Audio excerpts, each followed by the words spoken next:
अस्सलाम वालेकुम students. Practical based assessment के लिए ये एक मॉडल पेपर है जिसमें एक्सपेरिमेंट ये दिया हुआ है। इसमें क्वेश्चन नंबर 1 है, देखें। जबकि ये डायग्राम है, एक बोल्ट है जिसे वर्नियर कैलिपर की जांच के दरमियान प्लेस कर दिया है, फिक्स किया हुआ है। अब ऊपर स्टेटमेंट देखें क्वेश्चन नंबर 1 की, जो कि 6 मार्क्स का है। क्वेश्चन नंबर 1 इसमें कहते हैं attempt all parts of the question carefully. Statement इसकी ये है कि vernier calliper is used to find the diameter of the bolt as given in figure below. जैसे कि फिगर में नज़र आ रहा है कि एक बोल्ट को वर्नियर कैलिपर के जांच के दरमियान फिक्स कर दिया है और हमें इसका डायमीटर मालूम करना है। कहते हैं assume there is 0.5 millimetre error. इसमें कहते हैं कि फ़र्ज़ किया कि 0.5 मिलीमीटर इंस्ट्रूमेंट में एरर भी है। अब ये 0.5 मिलीमीटर जो है बेसिकली ये पॉजिटिव ज़ीरो एरर है, ठीक है। अगर नेगेटिव होता तो फिर -7 लगा हुआ होता। तो ये 0.5 मिलीमीटर जो है ये पॉजिटिव ज़ीरो एरर है, जो उन्होंने खुद ही बता दिया कि इतना जो है एरर होना है। अच्छा जी, कहते हैं कि then answer the following questions.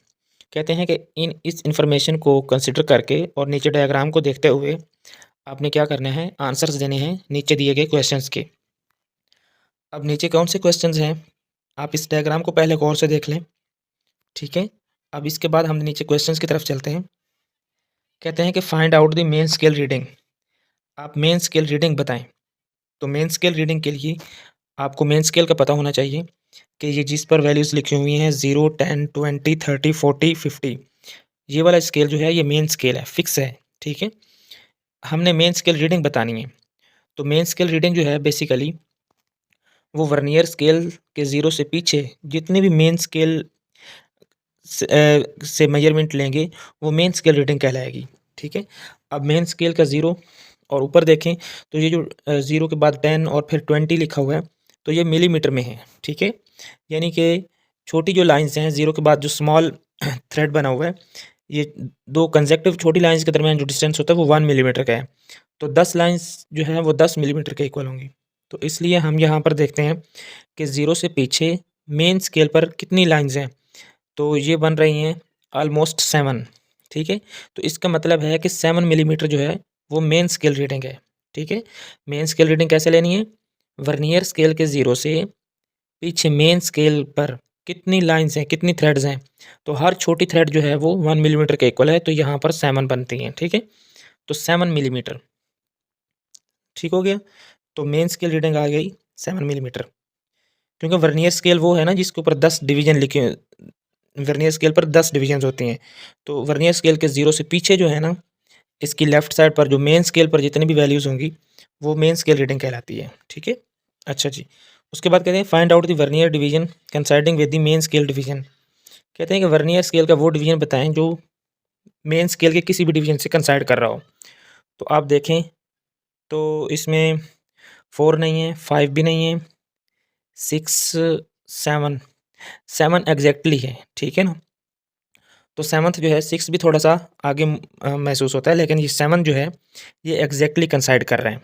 तो हम वर्नियर स्केल का 7th डिवीजन है जो कंसाइड कर रहे हैं, तो हमने वो सिर्फ नंबर लिखना है उसका, इसके साथ कोई यूनिट नहीं लगाना। 7th डिवीजन है, ठीक है, तो 7 हमने लिख दिया। उसके बाद कहते हैं वर्नियर स्केल रीडिंग। आप वर्नियर स्केल रीडिंग बताएं। तो सिंपल, आपने कंसाइडिंग डिवीजन देख लिया, तो वर्नियर स्केल रीडिंग के लिए VSR मैंने लिखा है, वर्नियर स्केल रीडिंग। इसका फार्मूला होता है कि n multiplied by least count. n coinciding division होते हैं और LC मतलब least count of vernier caliper. तो लिहाजा coinciding division 7 multiply least count कितना होता है वर्नियर कैलिपर का 0.1 मिलीमीटर, ठीक है। मल्टीप्लाई करें 0.7 मिलीमीटर बन जाएगा। उसके बाद डी पार्ट में कहते हैं observe diameter of the cylinder. Cylinder की बजाय आप यहाँ पर बोल्ट समझ लें पहले, ठीक है, ये बोल्ट है यहाँ पर। ऑब्जर्व डायमीटर कितना है यहाँ पर, तो ऑब्जर्व डायमीटर जब लेते हैं तो वो main scale reading plus vernier scale reading add कर देते हैं, ठीक है।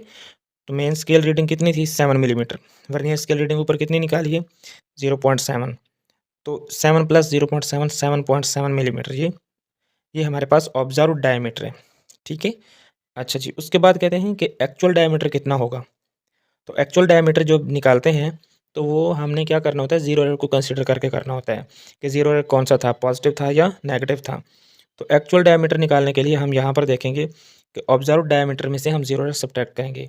क्यों सब्ट्रैक्ट करेंगे?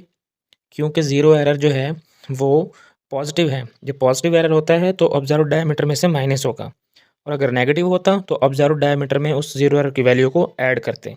ठीक है, तो क्योंकि हमें इधर 0.5 मिलीमीटर जो दिया हुआ है वो पॉजिटिव है, इसलिए इसे हम ऑब्जर्व डायमीटर में से माइनस करेंगे। So observe diameter minus zero error, तो ऑब्जर्व डायमीटर ऊपर निकाला हमने 7.7, माइनस कर देंगे ज़ीरो एरर की वैल्यू 0.5 मिलीमीटर, 7.2 मिलीमीटर। ठीक हो गया, यहाँ तक आपके 6 मार्क्स हो गए। बस ये इतनी आम सी और सिंपल सी बातें थी जो आपको याद रखनी है। उसके बाद है क्वेश्चन नंबर 2, 4 मार्क्स हैं इसमें, यानी कि क्वेश्चन नंबर 2 के कहते हैं define least count of vernier calliper. Minimum reading taken by a vernier calliper is called its least count and its value is 0.1 millimetre और 0.01 centimetre. What is zero error? If zero of vernier scale lies on left or right side of the zero of main scale on closing jaws, then there will be zero error. तो ये आपने topic में भी ये चीज़ें पढ़ी हुई हैं। उसके बाद vernier calliper, for vernier calliper when zero error is negative, when zero of vernier scale lies on left side of zero of main scale on closing jaws, then there will be negative zero error. Write the use of the upper jaws of the vernier caliper. अपर जाज and lower जाज, ये दो जाज होते हैं। तो lower जाज जो हैं वो एक्सटर्नल डायमीटर के लिए होते हैं, और अपर जाज जो हैं वो इंटरनल डायमीटर, सिलेंडर का हो या बोल्ट का हो। अपर जाज जो है वो इंटरनल के लिए, ठीक है, और लोअर जाज जो हैं वो एक्सटर्नल डायमीटर मेजरमेंट के लिए इस्तेमाल होते हैं। ठीक है, तो ये आप याद रख लें। तो आप ये जो मॉडल पेपर है आप इसको डिस्क्रिप्शन से डाउनलोड भी कर सकेंगे। अगर कोई क्वेश्चन हो तो वो आप कमेंट सेक्शन में पूछ